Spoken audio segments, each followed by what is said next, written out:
कहा जाता है कि भगवत गीता सिर्फ एक धर्म के लिए नहीं है, बल्कि इसे इस धरती के हर इंसान को पढ़ना और समझना चाहिए ताकि वो अपनी जिंदगी में सुख और सफलता को पा सके।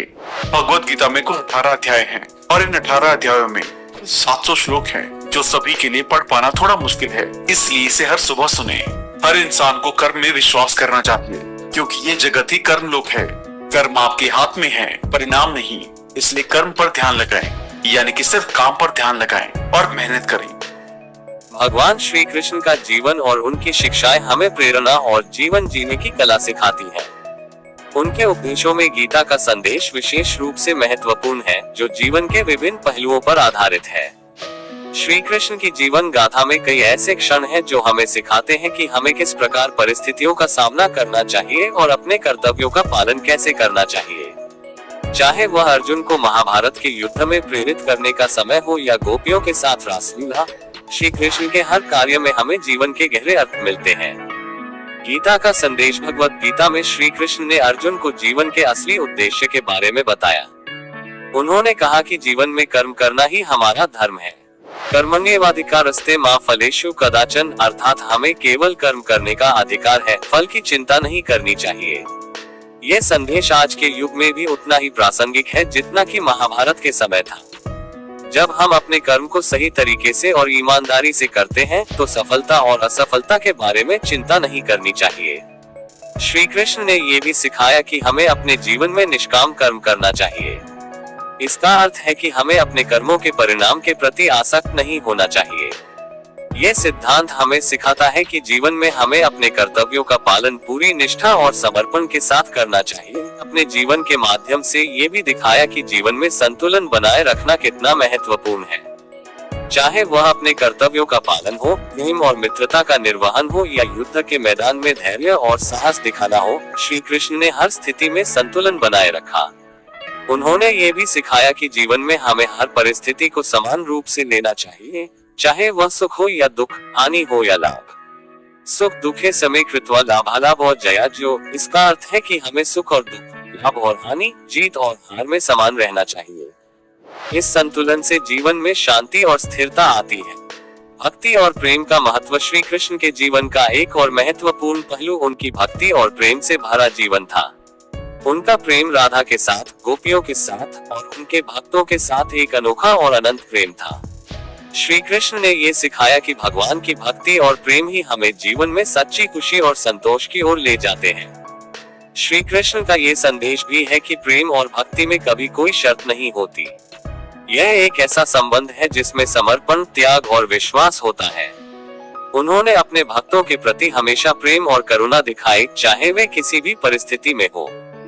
चाहे वह अपने कर्तव्यों का पालन हो, प्रेम और मित्रता का निर्वहन हो या युद्ध के मैदान में धैर्य और साहस दिखाना हो, श्री कृष्ण ने हर स्थिति में संतुलन बनाए रखा। महाभारत के युद्ध के दौरान जब अर्जुन ने युद्ध से पीछे हटने का विचार किया, तब श्री कृष्ण ने उसे धैर्य और साहस का महत्व समझाया। उन्होंने अर्जुन को बताया कि युद्ध से भागना कायरता है और अपने कर्तव्यों का पालन करना ही सच्चा वीरत्व है। श्री कृष्ण ने यह भी कहा कि हमें अपने जीवन में धैर्य रखना चाहिए, चाहे कितनी भी कठिनाइयां क्यों ना आए। धैर्य हमें हर मुश्किल घड़ी में स्थिर बनाए रखता है और हमें आगे बढ़ने की शक्ति देता है। निष्ठा और ईमानदारी, श्री कृष्ण ने अपने जीवन में हमेशा निष्ठा और ईमानदारी का पालन किया। उन्होंने ये सिखाया कि जीवन में सफलता प्राप्त करने के लिए निष्ठा और ईमानदारी का होना बहुत जरूरी है। चाहे वह अपने मित्रों के प्रति उनकी निष्ठा हो या अपने कर्तव्यों के प्रति उनकी ईमानदारी। कृष्ण ने हमें यह सिखाया कि सच्चाई और निष्ठा के मार्ग पर चलकर ही हम जीवन में सच्ची सफलता प्राप्त कर सकते हैं। श्री कृष्ण ने यह भी सिखाया कि जीवन में संयम और आत्मसंयम का होना बहुत जरूरी है। उन्होंने अर्जुन को बताया कि आत्मसंयम से ही व्यक्ति अपने मन और इंद्रियों को नियंत्रण में रख सकता है। जब हम अपने मन और इंद्रियों को संयमित रखते हैं, तभी हम जीवन में सही निर्णय ले सकते हैं और सही मार्ग पर चल सकते हैं। अंतःकरण की शुद्धि, श्री कृष्ण ने अंतःकरण की शुद्धि पर भी जोर दिया। उनका मानना था कि जब तक हमारा मन और अंतःकरण शुद्ध नहीं होता, तब तक हम सच्ची भक्ति, प्रेम और निष्ठा को प्राप्त नहीं कर सकते। अंतःकरण की शुद्धि के लिए उन्होंने ध्यान, योग और भक्ति का मार्ग सुझाया। उन्होंने कहा कि ध्यान और योग के माध्यम से हम अपने मन को शांत कर सकते हैं और उसे शुद्ध कर सकते हैं, जिससे हमें सच्ची शांति और आनंद की प्राप्ति होती है। श्री कृष्ण के जीवन में निष्कपटता और सरलता का एक विशेष स्थान था। उनका मानना था कि जीवन में सरलता और निष्कपटता ही हमें सच्ची खुशी और संतोष की ओर ले जाती है। उन्होंने अपने जीवन में कभी भी छल, कपट या धोखाधड़ी का सहारा नहीं लिया और हमें भी यही सिखाया कि जीवन में सच्चाई, सरलता और निष्कपटता से ही हम सच्चे सुख की प्राप्ति कर सकते हैं। निष्काम सेवा। श्री कृष्ण ने निष्काम सेवा के महत्व को भी समझाया।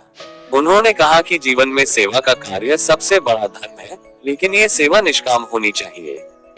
हमें सेवा करते समय किसी भी प्रकार के फल की आशा नहीं करनी चाहिए। भगवान श्री कृष्ण की शिक्षाएं हमें जीवन के हर पहलू में प्रेरणा देती हैं। उनका जीवन, उनका उपदेश और उनका आचरण हमें ये सिखाता है कि जीवन को कैसे जीना चाहिए।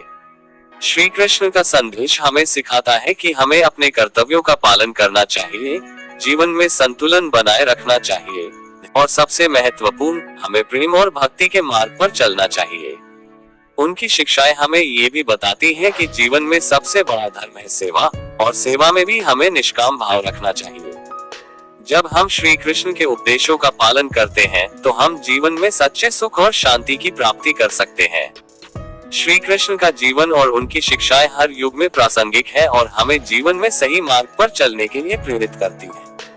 उनके उपदेशों का पालन करके ही हम जीवन में सच्ची सफलता, शांति और आनंद प्राप्त कर सकते हैं।